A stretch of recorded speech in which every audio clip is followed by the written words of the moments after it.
মাৰ্ঘেৰিটা পৌৰসভাৰ প্ৰধান সদস্য হিচাপে শপত গ্ৰহণ কেন্দ্ৰীয় মন্ত্ৰী সৰ্বানন্দ সোণোৱাল। উপস্থিত থকা মাৰ্ঘেৰিটা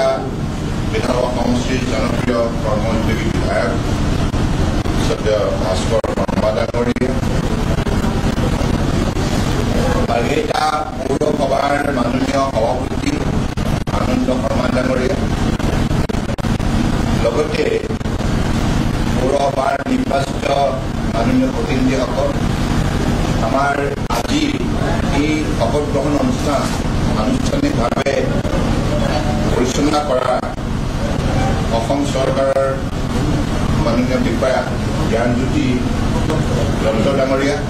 লগতে আজি ইয়াত উপস্থিত থকা মোৰ দলৰ সতীৰ্থ প্ৰিয় সহকৰ্মীসকল আৰু সাংবাদিক বন্ধুসকল, জয় জয়তী। আজি শুভ মুহূৰ্তত আপোনালোকে উপস্থিত থাকি এই অভাজনত শপত বাক্য পাঠ কৰাৰ ক্ষেত্ৰত যিখিনি আপোনালোকে উৎসাহ উদ্দীপনা দিলে তাৰ বাবে মই আপোনালোক সকলোৰে ওচৰত কৃতজ্ঞ। মাৰ্ঘেৰিটা চহৰৰ বা মাৰ্ঘেৰিটা অঞ্চলৰ যিটো ভাৰতবৰ্ষৰ মানচিত্ৰত এটা সুকীয়া মৰ্যাদা আছে, সুকীয়া পৰিচয় আছে, উদ্যোগ প্ৰধান আৰু ঐতিহ্যমণ্ডিত অঞ্চল হিচাপে এই মাৰ্ঘেৰিটাই আগন্তুক দিনত নিশ্চিতভাৱে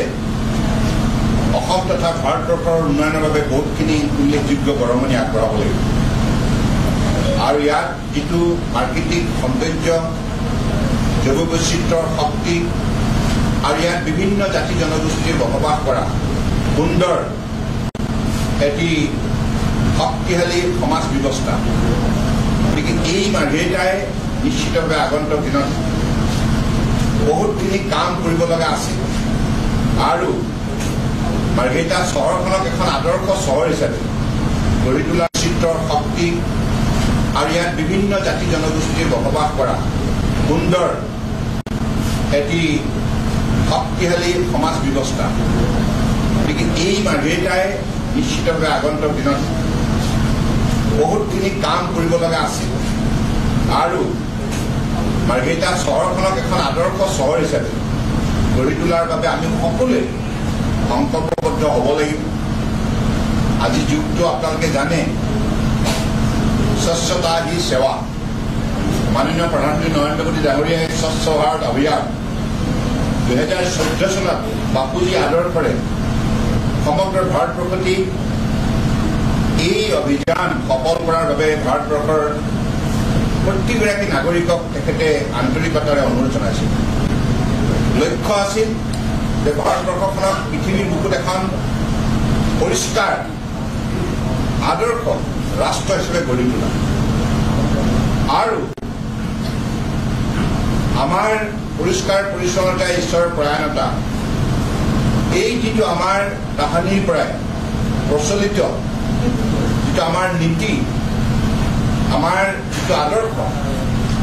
এই কথাবিলাক আমি নিশ্চিতভাৱে হৃদয়ংগম কৰিব লাগিব আৰু য'তেই পৰিষ্কাৰ তাতেই সংস্কাৰ। আৰু বৰ্তমান যিটো এই অভিযান চহৰ আৰু গাঁৱত এইবাৰ এটা নতুন দৃষ্টিভংগীৰে নিষ্ঠাৰে পালন কৰাৰ বাবে আহ্বান জনোৱা হৈছে। স্বভাৱ স্বচ্ছতা আৰু সংস্কাৰ স্বচ্ছতা, গতিকে আমি আগন্তুক দিনত গোটেই আমাৰ পৰিৱেশটো সুন্দৰভাৱে আমি পালন কৰিব পাৰোঁ আৰু উঠি অহা ছাত্ৰ ছাত্ৰীসকলক বিশেষকৈ এই ক্ষেত্ৰত বিশেষভাৱে সজাগ কৰি তুলিব লাগিব, কাৰণ তেখেতসকলে ভৱিষ্যতৰ আমাৰ ৰাষ্ট্ৰৰ নাগৰিক। গতিকে তেখেতসকলৰ মাজত যদি এবাৰ চেতনা আহে, স্কুল পৰিষ্কাৰ, কলেজ পৰিষ্কাৰ, গাঁও পৰিষ্কাৰ, চহৰ পৰিষ্কাৰ, ৱাৰ্ড পৰিষ্কাৰ, প্ৰতিটো আৰু ৰাজপথ পৰিষ্কাৰ, গতিকে এনেধৰণে আমি যদি আমাৰ পৰিষ্কাৰ বাতাবৰণটো গঢ় দিব পাৰোঁ, নিশ্চিতভাৱে দেশ বিদেশৰ পৰা যিমানবিলাক পৰ্যটক মাৰ্ঘেৰিটালৈ আহে, বিভিন্ন ধৰণৰ কামত যিসকল আহে, তেখেতসকলে এইখন চহৰ দেখি